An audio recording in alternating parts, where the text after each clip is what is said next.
we're always going to look at those things. And of course, we have the full cooperation of the federal government, state government, local authorities, all hands on deck here for the recovery. And then, of course, to see how quickly we can rebuild this very important bridge that crosses the Patapsco. And, it's the gateway to our city. I know, and look, it's a heroic effort by the search and rescue teams and now the recovery teams that is continuing for over a day now. Kathy, here's the question in terms of this bridge. It is over 50 years old. The big question is, were there concrete slabs around to create some kind of buffer zone, which usually newer bridges, that they're designed very differently to deal with some kind of ship impact, especially through a very busy thoroughfare for vessels like this.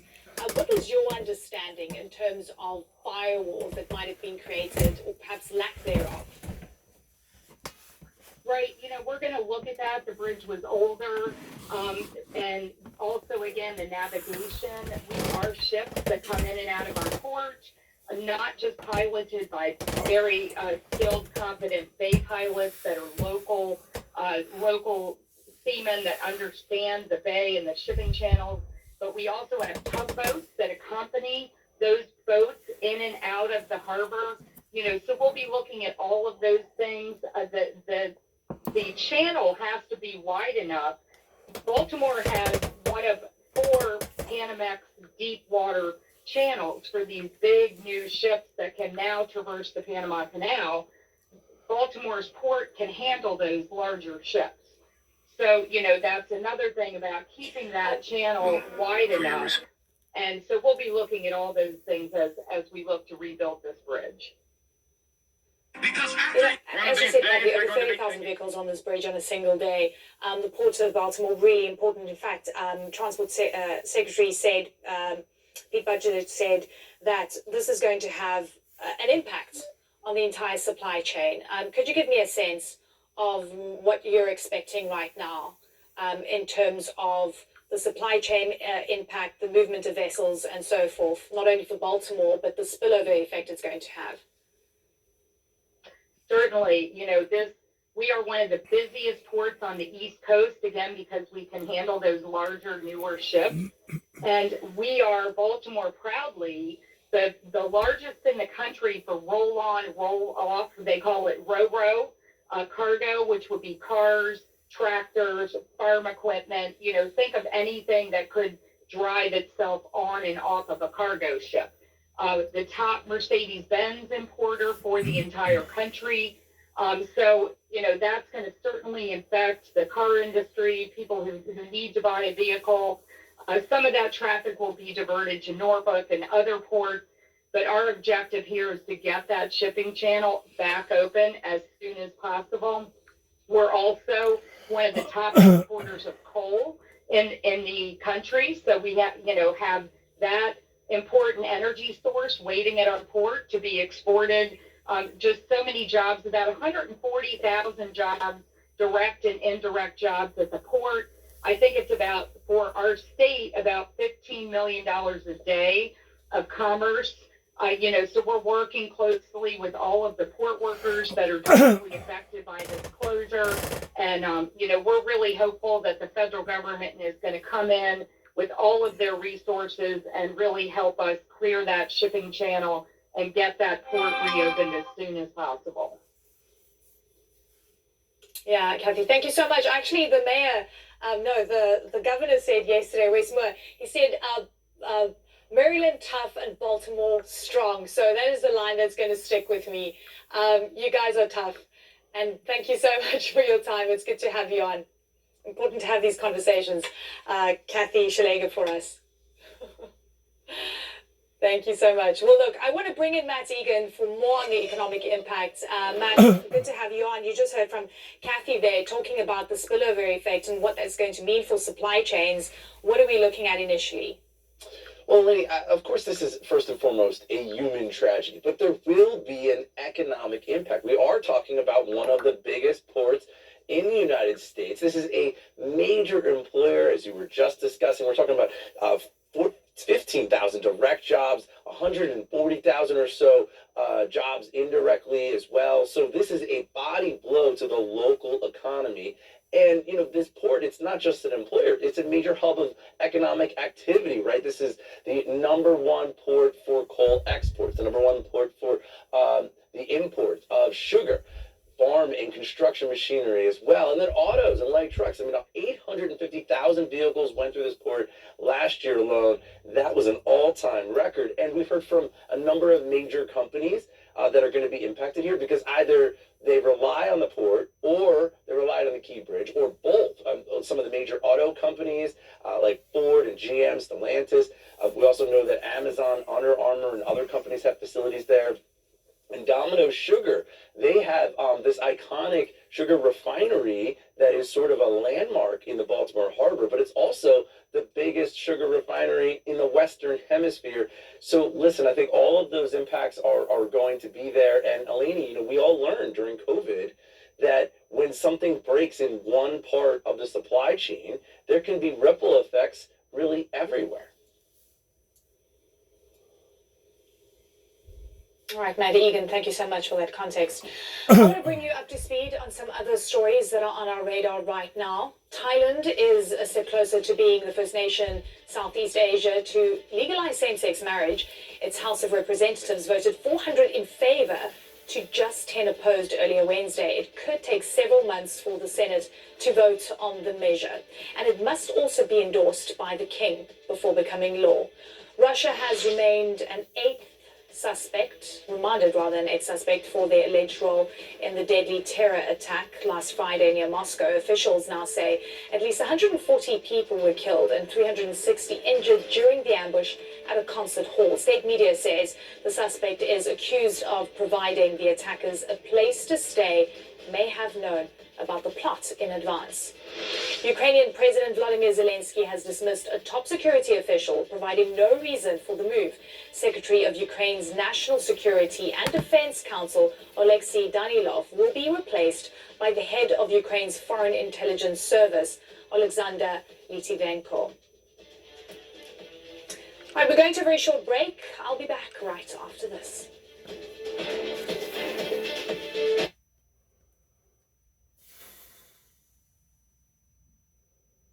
It will have a ripple effect, especially here in America. May have a ripple effect all over the world. These are all part of the and the Mexican embassy. Part of all of the things that I've talked about pertaining to supply chain issues. It's only going to get worse.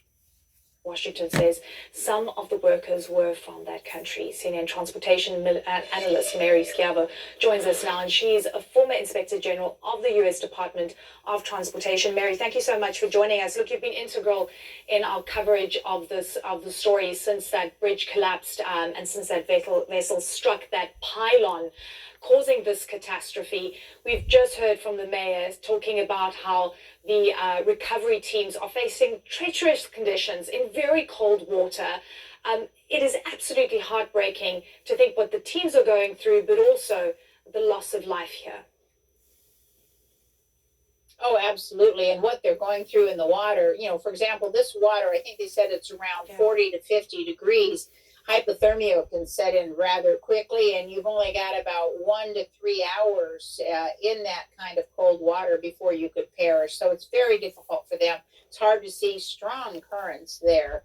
And, they're treacherous working conditions when you realize there's also a giant container ship with containers teetering on the front end of the ship. Tough stuff. Yeah, exactly. Look, the NTSB has started the investigation. We're starting to get a bit more information. I want to stop right there talking about hypothermia. Last year, whenever I fell off into the Tennessee River on Memorial down by Pickwick, that water was probably somewhere near the temperature of what they're talking about. It may have been a little warmer than that. It may have been 46, 48 degrees. But the fact of the matter is, I had already been submerged in the water, give or take, for probably 45 minutes to an hour. they was saying on the news that whenever you're submerged in water that cold, that first thing that happens is your organs start shutting down, and your heart rate gets real slow, and basically it'll zap every bit of the energy from you. So whenever I was telling my viewers last night, I mean not last night, but last year, whenever the occurrence took place, I was not kidding. I had already reached a level of uncertainty that I didn't know if I was basically fixing to give up the ghost and basically going home to be with God in glory land.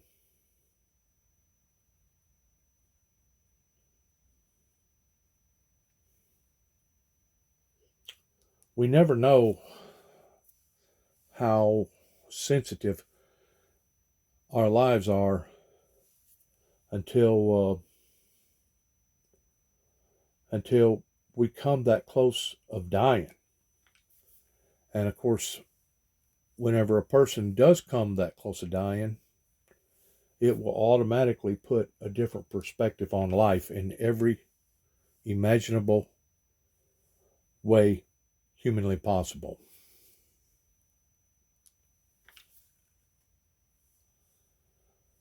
That's the reason why so many people, whenever they have close encounters of death,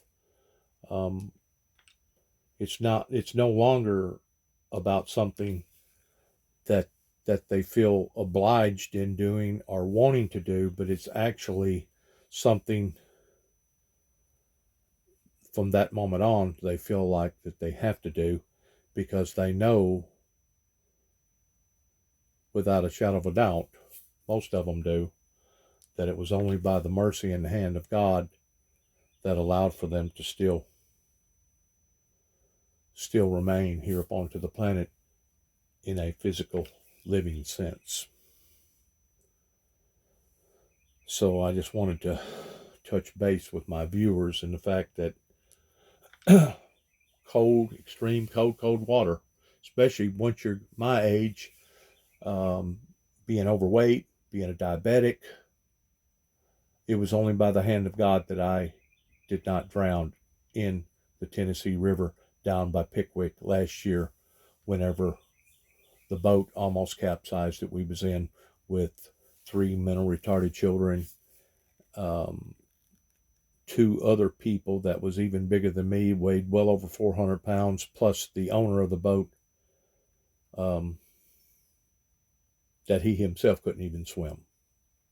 So if the boat would have capsized, and there was a strong possibility that that we would have all perished. I'm pretty sure that would have made headline news all over the newspapers in Tennessee anyway, towards a group of people that died basically over a freak accident. And if you'll analyze my life very carefully and closely, those that are familiar with my life, you will see the extremes of such unorthodox events that happens whenever Satan is basically trying to destroy somebody, either physically, emotionally, psychologically, financially, spiritually, that it's an unnatural act that occurs, kind of like what you witnessed here pertaining to this incident of this barge. They was talking that basically that barge boat, that carrier, was doing approximately 9 miles an hour, and they said that on any given day, to be able to completely stop that rig, it would take basically a mile. It would take a mile for it to stop. That much energy, that much weight, that much power, once it drives into one of those pylons, it's going to continue to keep going. It's going to be like a super charged up bulldozer that basically can do the kind of destruction that you've recently seen. I want you to take a listen to what they said. Right now, we do have the data recorder, which is essentially the black box. We've sent that back to our lab to evaluate and begin to develop a timeline of events that led up to the strike on the bridge. And we hope to have that information to share with the public later today. All right, importantly, critical information in terms of what we're going to be expecting from that black box. But perhaps one of the most vital questions in terms of that Mayday call, being able to stop traffic, but not being able to alert the workers that were conducting maintenance on the bridge. Yes, I mean, that Mayday call clearly saved a lot of lives, but what it contacted were people on either ends of the bridge. First, they contacted one end of the bridge, and that individual said, no, you're going to have to contact somebody on the other end of the bridge. But the workers were on the bridge, so it appears there wasn't any way to get someone over there to contact them. But by stopping the traffic on either end of the bridge is almost 2 miles long. If the cars were doing 55 miles an hour, which is typical speed limit in the United States, they had just enough time for the cars to transverse the bridge, and it was life-saving, that Mayday call, life-saving. Yeah, absolutely. Look, you've got the black box on one hand. You also have a bit of information coming through from the company that chartered the ship as well, saying there were perhaps propulsion issues, loss of steering. That information also coming about. We've seen the images of the vessel flickering lights and perhaps losing electricity. But what are you going to be looking out for that's going to be vital, and what are the team's investigators going to be looking vital, that is going to be vital in understanding how this happened? Well, yes, I mean, the NTSB gets their work done. Let's watch this right here in slow motion. This is a different angle of it right here. It's out of control right here. Totally out of control. Cannot be stopped. Heading directly towards that piling, towards that column.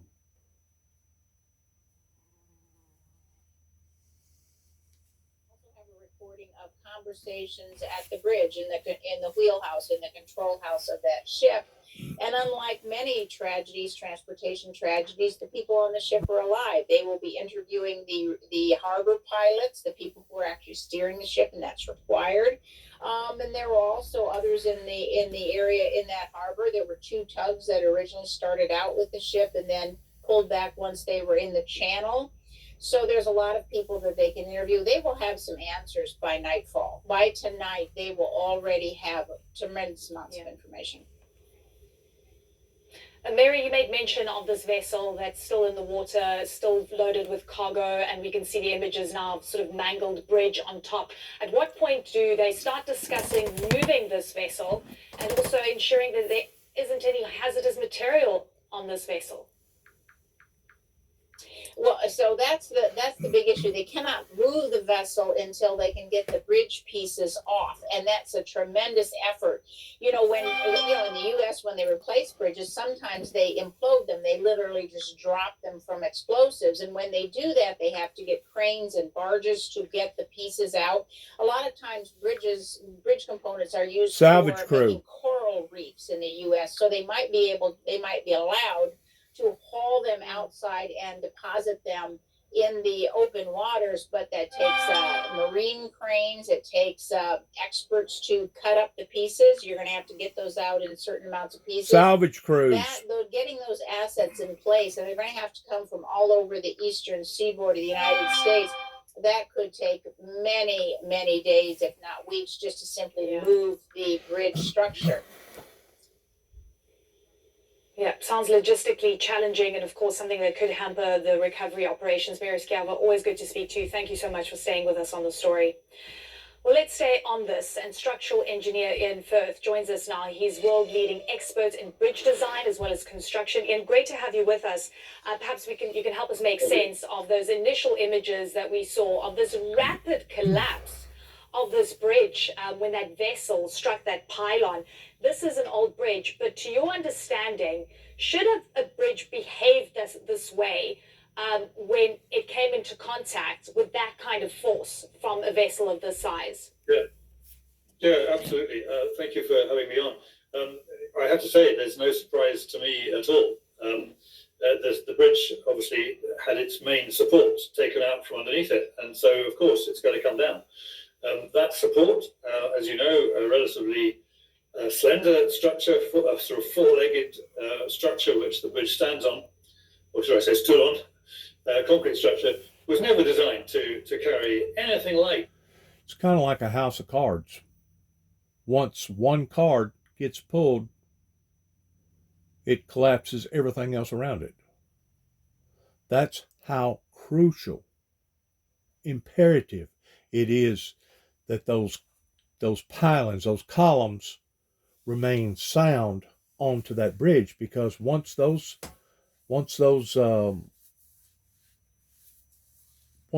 concrete structures are compromised, then it compromises the whole bridge.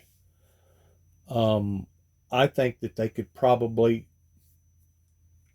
in these particular situations where you got the big boats, the big ships, the big carriers coming in and out, they could go in and they could build a pier around the pier that would help to stabilize the original pier.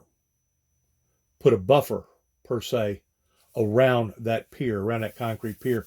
God only knows what it would cost, but, you know, as you can see, straining out a gnat to swallow a camel, would you rather pay a large cost in making sure that this never happens again, or are you willing to take a chance on it occurring again and again and again? Because trust me, this is not the first time that a major vessel has hit the pylon or hit a bridge like this that has caused this type of damage. It may not have been on this level, but it still was, it's not unheard of. I'll put it that way, especially with so much activity being on the water today, bringing in and out of supplies, taking out supplies, bringing in cargo, taking out cargo. It's just the more activity that you're going to have, the more apt you are towards stuff like this occurring. I also think that they should put large super horns around each one of those barriers around that column, to where if something did get too close to it, it would set off an alarm, and there'd be a barrage of lights and horns going off that would alert whoever's around there to get away from there, because you've gotten too close to her. As far as the captain of the ship, I feel like that they should have some sort of safety devices pertaining to the captain, like they have on 18-wheelers. An 18-wheeler today, if the driver is getting nauseated or becomes so tired that they can't function like they ought to, and they start swerving back and forth, the truck itself will start shutting down, because it's a safety feature that the truck knows that the driver should not be driving this way, and because of it, the truck will start basically in saving itself. And there's just a lot of things that they could do to prevent stuff like this from happening, and to see something happen on this scale right here, that's probably going to be well over, I'm going to say, probably a $1 billion incident right here. I'm going to say it'll be $1 billion incident right here. Just this incident alone, $1 billion. Because just a regular bridge going over just a small river today is $400 or $500 million. Sometimes $600 and $700 million, depending upon how wide it is and how big it is. So you take a bridge like this, basically is larger than the bridges that goes over the mighty Mississippi River because of the width and the length of it. Yeah, you're looking at a lot of money. But look at the money that it's going to cost because of it affecting their economy around in that area. I think they said that it, on average, 15,000 people that work the docks, pertaining to bringing in supplies, taking out supplies, etc. This will have supply chain issues all the way down the line. There's no doubt about it. It will stifle stuff. They was talking about car parts, Mercedes-Benz. This is the number one port for Mercedes-Benz of getting them in. It will have everlasting negative effects in our lives. And of course, the more that this continues to keep happening, it doesn't matter if it's a man-made disaster or a natural catastrophe. Every time that happens, it diminishes the resources, and as the resources are being diminished, everything is based upon supply and demand. And of course, whenever you have more of a demand than you have supply, things go up. Don't matter if it's car parts, don't matter if it's generators, it don't matter if it's food, it don't matter what it is. I mean, I never would have thought the day that I was going to walk into the grocery store and look at an orange and it basically being priced at $1 an orange. I think the reason for that is because last year they had a infestation of insects down in Florida that affected their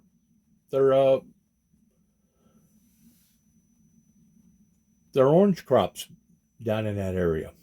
So everything affects everything. We live in such of a small containment today in comparison to 30, 40, 50, 60, 75 years ago. It's a harmonic balance. And once one thing gets knocked out of balance and something else gets knocked out of balance and something else gets knocked out of balance, you know, who knows, that may be one of the reasons why that the Russian government or their people recently got attacked by a bunch of terrorists over there, that I think the death rate is way up around 150, maybe 200 people,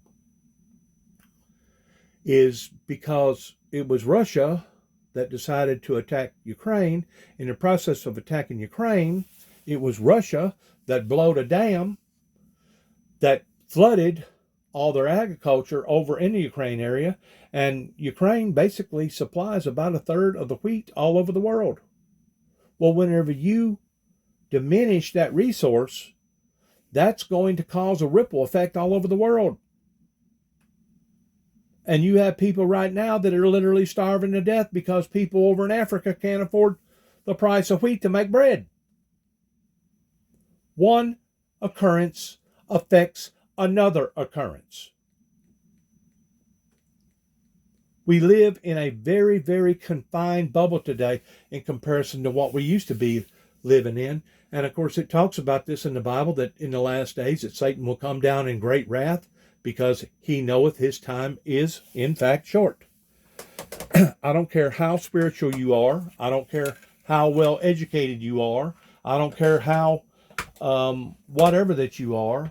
Whenever you look at debris like this right here, or you look at a wildfire that burnt over 1 million acres in the panhandle of Texas, that destroyed something like, I think it was something like 5,000 farms. I don't know how much money that it costed.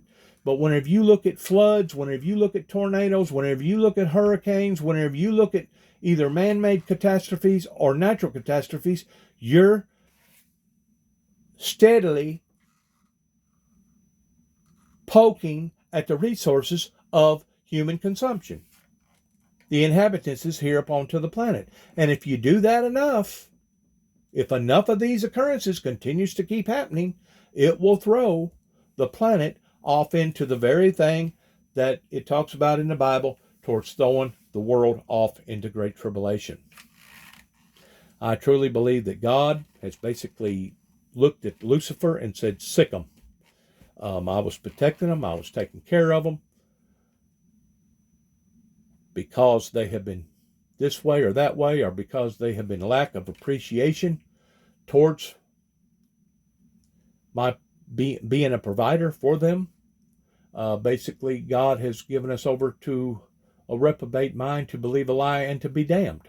And now Satan is making havoc of it, because even Satan himself, I'm talking about the spiritual Lucifer, the Antichrist, the one that challenged the kingdom of God up in heaven thousands of years ago, knows that his time is short. So he's doing everything that he can imaginable towards bringing humanity down with himself, because he knows that himself is on his way out. Down. He has failed in this competition, in this war. And I've said this, and I'll say it again. I did not choose this war, but this war chose me. And it's not just me. It's all true, born-again, believing Christians that want to live a righteous, godly life. We did not choose this. It has chosen us. We are basically collateral damage to something that we didn't have really nothing at all to do with, pertaining to the illnesses and the sicknesses and the pain and the grief and the destruction that Lucifer has brought upon to society. That Lucifer has brought upon to society. And for any godly person to say that this is of God, to me, it's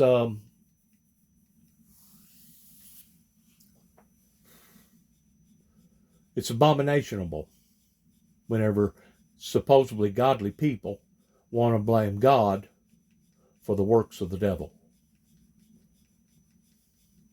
I mean, that was a major corridor. One, I think they said it was the 9th largest port in America, constantly bringing in resources and taking out resources. And you don't think that this is going to have an effect on all that? I'm going to say, and this is guessing at it conservatively, pertaining to the boats going in and out of there, they could probably get some smaller ones in and out on one or the other side, but nothing like you've seen there is pertaining to those carriers. I'm going to say, to be on a conservative level, just to get the debris out of the way, to where boats can start going back in and out of there, you're looking at least, I'm going to say at least 90 days. You'd have to bring in all kind of salvage crews to go in there that's got the equipment to be able to grab that stuff up. You'd have to have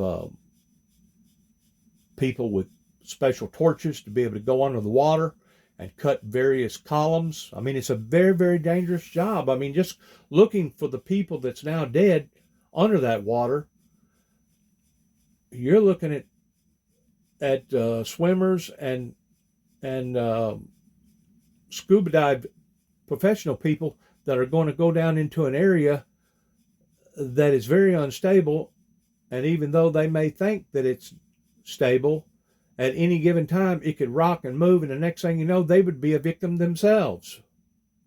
They'd be down there cutting with a torch, trying to cut a piece of iron, and the next thing you know, because you cut that one piece of iron, the rest of it decides to shift, and the next thing you know, it falls on top of the person who's trying to get the remains out of there.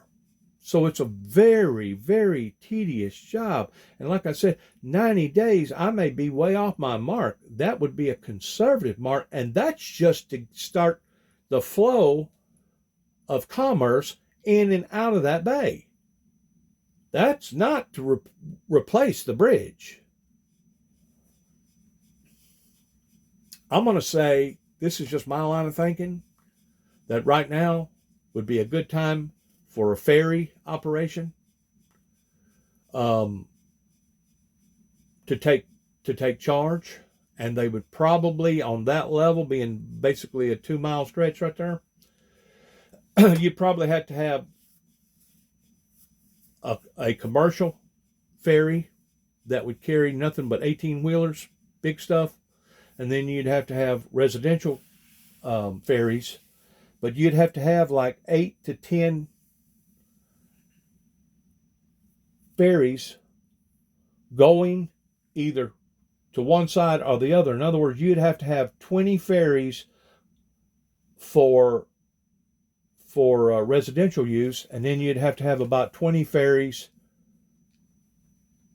with commercial use, one on one side versus one on the other side, to be able to maintain that same flow. And even then, it ain't gonna be the same flow. You're talking about stifling traffic on all areas pertaining to highways that was already at the brink of being overloaded, that now for surely they are going to be overloaded. That's going to cost that much more time and that much more grief towards people either going home in the afternoons or towards people having to wake up an hour early towards being able to go to work.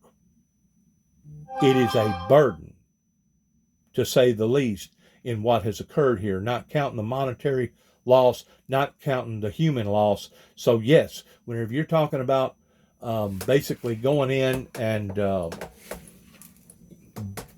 building basically a wall of concrete around that pillar right there to make sure that if something does hit it, maybe it'll be used as a buffer before it actually gets into the area where it could tear that whole bridge apart. Yes, it would be well worth spending, let's say it costs $50,000, or no, probably more like $500,000. Let's say you spent $500,000 on building that around there, and then you spend another $500,000 over here.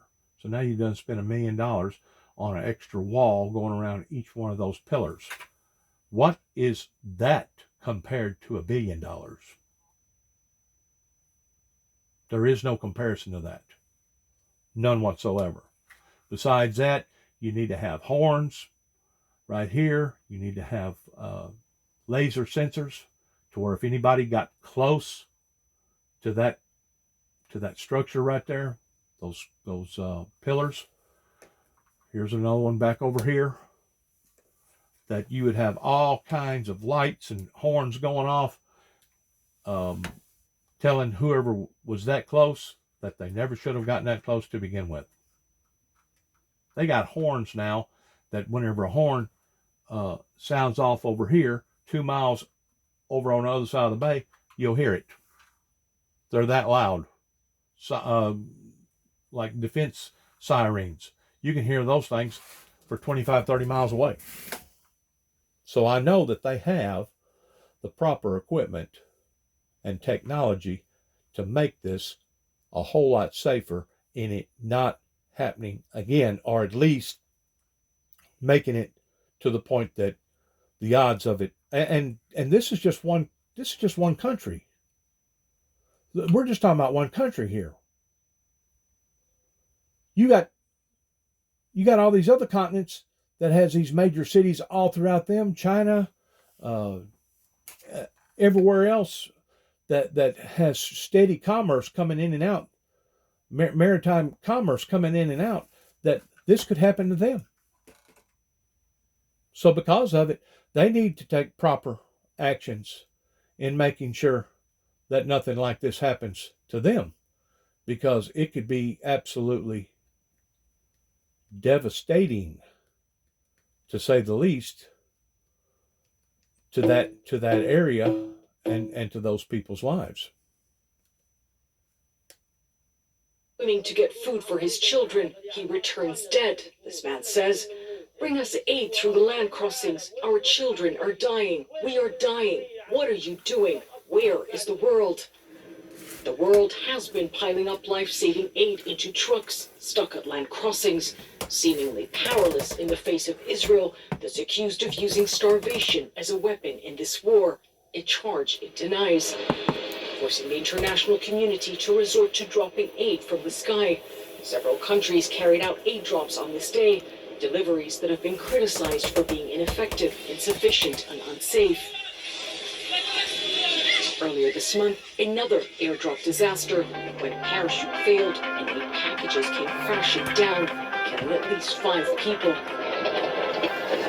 It's a war that's testing humanity, and many say this is what failure looks like. Jemana Karachi, CNN, London. And what you don't see is people that's willing to shoot, kill, stab, do whatever that they have to do to survive of those that's around there. Basically, it turns into a nightmarish scenario that only the strong or the lucky are only the ones that's got the, whatever you want to call it, zeal in going in and grabbing up whatever goods that they can to be able to survive for another day. That's the scenario that's going on. Once more, every action demands a reaction.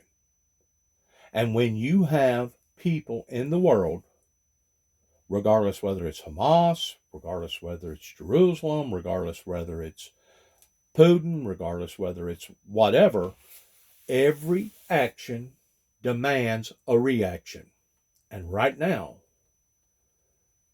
the trajectory that the world is on or in is a trajectory towards total chaos that the Bible talks about, tribulation, great tribulation. That's the trajectory that we're on. And I continue to keep saying that. And obviously either people don't believe me, or they don't want to believe me, or they think I'm a lunatic by me saying these things. But the world's going to have to wake up. And they're going to have to do just as the Bible talks about in the first 3 or 4 chapters of Revelations, for it talks about that I have not found thy works perfect yet, to go and repent. And if thou won't repent, I will throw thee off into a sick bed. And then the next level after the sick bed, he says that he will throw the world off into great tribulation. To repent. That's God speaking. And he's saying it to all the churches. All of her. The bride. Because the bridegroom that stands with the Heavenly Father on the right-hand side, obviously, is trying to get his message across to the world.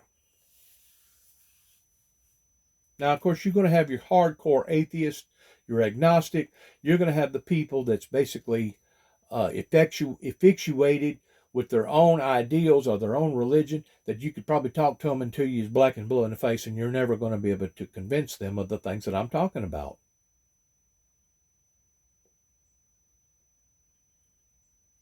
Those are the people that are basically already doomed. And whenever I say doomed, I'm just not talking about physically doomed. I'm talking about spiritually doomed. We're hearing from people familiar with the Doha ceasefire talks who say they are, quote, stuck but ongoing. Israel and Hamas are trying to negotiate a hostage release deal and a ceasefire in Gaza. The families of those hostages are losing patience. In the meantime, 2 arrests were made Tuesday when family members protested outside the Israeli Defense Ministry in Tel Aviv. That word from one of the groups taking part. And for the first time, one of the hostages who'd been held by Hamas is saying publicly that she suffered sexual abuse at the hands of the militant group. Amit Susanna, speaking to the New York Times, says she was abducted from her home by at least 10 men during the Hamas attack on October 7th, and she says she was subjected to a horrifying series of events when she was dragged into Gaza. CNN's Melissa Bell is tracking this story for us from Jerusalem. Melissa, what more can you tell us about her experience? Amit Susanna Eleni is a young Israeli lawyer who's kidnapped on October 7th, released as part of that exchange that we saw back in November.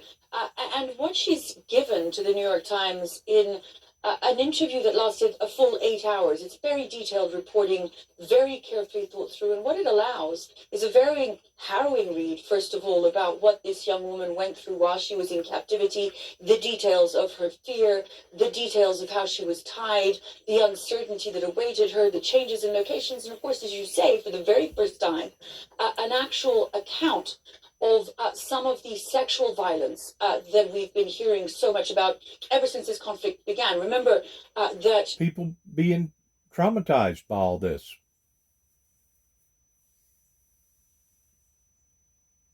Traumatized, terrorized, whichever word you want to use. It's bad, evil, rising up towards trying to bring destruction to the good. This thing didn't just start yesterday. This has been in existence now ever since the beginning of time. It just so happens today we've got more technology, we've got more ears and eyes. We got cameras, we got satellites, we got smartphones.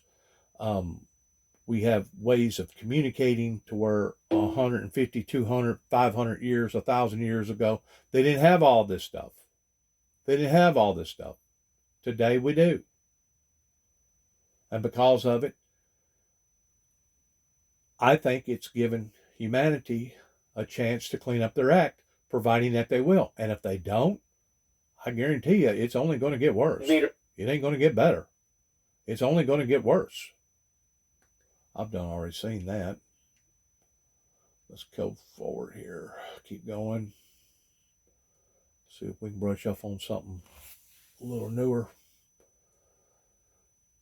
Just one horrifying scene right after another, regardless whether it's a man-made catastrophe or a natural catastrophe. Just one. Then the next. Let's go back. That looked like that was kind of interesting. One disaster right after another. And like I said, every time you do that, you're diminishing the resources. Accusation comes after the diplomatic mission hosted a meeting with Venezuelan opposition leaders. It's the latest sign of souring relations between the two nations whose governments are ideologically opposed. And Kenyan authorities have begun releasing bodies of starvation cult victims to their distraught families. The bodies were discovered in a mass grave in a remote forest last year. The government says that a Christian cult convinced people to starve themselves so that they could reach, quote, salvation. The self-proclaimed pastor has pleaded not guilty to the charges, including murder and terrorism. What did Jesus say about that? Jesus said that in the last days that many false prophets, many false teachers would rise in the last days. We're in that era. We want to recap our top story now. The investigation into what caused Tuesday's Baltimore bridge collapse. 6 people are now presumed dead, and officials have boarded the Dolly container ship. They say that they do have the Singapore flag vessel's black box after it hit the Francis Scott Key Bridge. And today there are growing concerns about what that crash means for infrastructure and the supply chain. Here was U.S. Transportation Secretary Pete Buttigieg speaking earlier. The impact of this incident is going to be felt throughout the region and really throughout our supply chains. We're talking about the biggest vehicle handling port in the country that is now out of commission until that channel can be cleared, and a bridge that took 5 years to build. Okay. For more now, I want to bring in Judah Levine in Jerusalem. He is the head of research at Freightos, which is a global freight booking platform. Judah, good to have you today. Thanks so much. Let me ask, the Port of Baltimore says that vessel traffic is suspended indefinitely. What type of impact do you expect this to have? Yeah, so it really depends on the types of goods we're talking about. So if we start with consumer goods, which mostly go by container shipping. So Baltimore really isn't one of the top container ports in the U.S. I think it's not within the top 10. It's maybe 5th or 6th largest on the East Coast. And they do handle about 1 million containers a year, but that only represents about 5% of total just imports to the U.S. per year. So locally, there definitely will be an impact. So importers and exporters who normally rely on the Port of Baltimore are going to face disruptions. They have to get their containers to other export ports like New York and New Jersey or Norfolk, and they'll face a challenge and a higher cost to do so.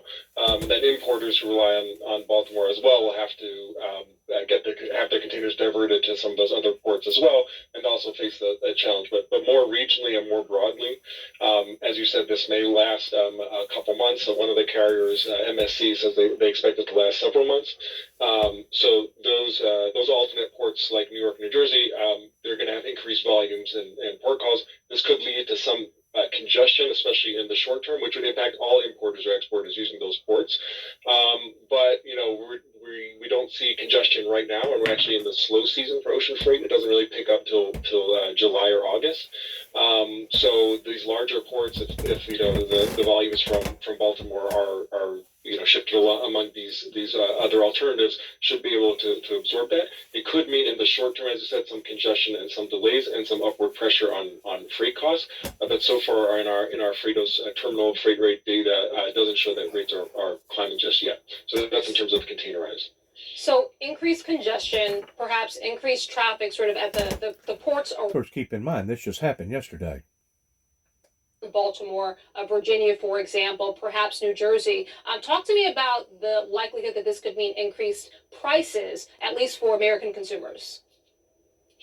Yeah, so freight rates are already relatively high because of the Red Sea congestion and diversion, which had pushed rates up. But they've come down from their peak. So the rates had nearly tripled to almost between up until February, but they've come down about 25% since then. So they got up to about $600 to $800 per container, and now they're down to about $5,300 per container. So they're already coming down. But even when we had that very big increase because of the Red Sea, I don't think that for very many consumers they felt that price difference. If we think back to the pandemic, we had rates increase to over $20,000 per container, and that certainly was one component to price inflation. But I think the overall trend will be rates will continue to come down with the Red Sea as the big driver, which has kind of stabilized. So I don't think this is going to be an impact on inflation at this point. Yeah, and I hear you talk about the pandemic, which is an important reminder, because I haven't seen, at least from what I've read, anyone saying that this is supposed to be anything close to what we experienced during COVID and the pandemic. But Judah, I do wonder if some of these companies have become more nimble because of what we experienced during the pandemic, and perhaps because of what is still happening in the Red Sea. What do you think? Yeah, so I mean, first of all, in terms of the pandemic, it was really kind of unprecedented. You had this like nonstop surge of increased volumes just continuing to be imported into the United States, which just overwhelmed port capacity, and that's not something we have now. As we said, you have a meaningful but relatively modest share that going to need to be rerouted elsewhere. It could cause some congestion, but not like we saw. And I think there definitely is additional flexibility, and that logistics stakeholders are really trying to plan ahead and think about alternatives. We see shifts between coasts when there are different drivers on each coast. So if last year when we had the threat of a strike at West Coast ports, we saw an increase in volumes to the East Coast. So we might see some shift back towards the West Coast as well, if this is considered enough threat for some shippers, for some importers or exporters, or those who are able to. So I think there's definitely an emphasis on being nimble and having contingency plans, and a lot of companies will benefit by having those. Mm-hmm. Well, good to have your insights today. Judah Levine with Freightos. Thank you. Thank you. Well, the debate over the social media app TikTok continues in the U.S., and now we are learning that there's a new investigation underway. Sources tell CNN that the Federal Trade Commission is investigating the popular app for its data and security practices. They say that the investigation is centered on alleged violations of the Children's Online Privacy Protection Rule. That requires companies to get parental consent before collecting data from children under the age of 13. Let's bring in technology reporter Brian Fung. So, Brian, what are you hearing? What are your sources telling you about these mega countries are targeting children, and it's a brainwashing tactic that's basically weaponizing these services for these mega profiteers. Basically, our children have become vulnerable on account of this.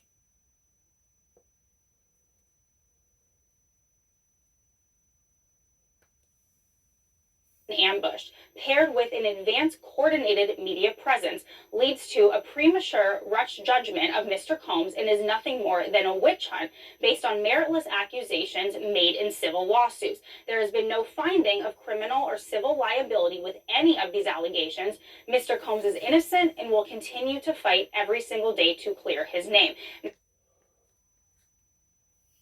There you go there. Feds must have had some sort of idea towards going in there and shaking him down. What was going on inappropriately. By Yeah, they're merging.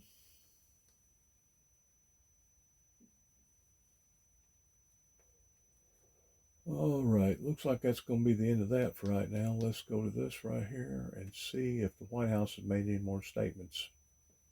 Well, 50 and older with a heart disease risk factor have an increased risk of death. Don't see where they have. Not on MSNBC anyway. Press down just a little bit. Liz will go out every single day. I say, they give the kids a kiss goodbye, and how many times they don't come home. Tunnel to Towers Foundation made a promise we're going to help every single one. That's a good organization right there. Risk, charges, expenses, and more. Prospectus and Well, I tell you, the way they got it programmed, Doors just won't stay closed, no matter. Whenever one goes on off duty towards promoting their commercials, they all do it at the same time. That way, if you think that you're going to get away from watching commercials, Highly upsetting. by changing the channel surfing, odds are you're probably not going to get away from those mega people out there that want to flaunt their cereal commercials and every other kind of commercial in front of your face. The standards that were already there. So it's doing what you're supposed to do when you're supposed to do it. And of course, the FAA calls that quality control. And I think I call it just doing what you're supposed to do when you're supposed to do it. Mary, on March 9th, a Boeing whistleblower was found dead. And BC Venice asks you this on X. What happened to John Barnett, the Boeing whistleblower who was found dead? I don't hear anything on mainstream media or social media. Is it like Michael Connell, who was to expose Karl Rove and killed? Well, I know the Charleston can be a fairly small town. I do know his attorneys. They're, very good attorneys. I've known them for years. And so I had, heard some things about that case. What I will say is it's under investigation, but, I'm a former, before I went to work for the Department of Transportation, I was a prosecutor with the U.S. Department of Justice. And how you process a potential crime scene is very important. And while it's under investigation, what I would want to know if I was going to be a prosecutor or an investigator on that case is that everything was done exactly that you're supposed to do. In any kind of a gunshot incident, you're obviously supposed to bag the hands so you can look at the gunshot residue. You have to look at the total scene. You have to do all that. And of course, none of that has come out because it is a case under investigation. And while it falls within the jurisdiction of one police department, in South Carolina, you can call in the state law enforcement, SLED it's called, and you can get all the help you want. So hopefully they are doing everything right and by the book. But even here locally, there have. Okay.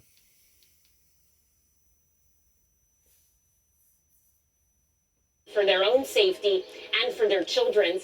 And they say one of the big things here is the difficulty of getting food and water, clean water. They say if you can find it, and it exists, it's incredibly expensive. And at times they're feeding their children before they feed themselves because that's really the only option. Back to you. Allison Barber, thank you so very much. And as we finish out the hour, one lucky person, a ticket holder from the Garden State, became a billionaire overnight. The winning ticket, worth over just $1 billion, sold at a liquor store in Monmouth County. The business says, in a few minutes, by the way, state officials are going to be holding a press conference in that store in Neptune Township. Take a look at the podium that's been set up. The winner of the drawing has not yet come forward. So the, store owner that sold the ticket is going to be speaking. because the person or people who have that $1 billion plus ticket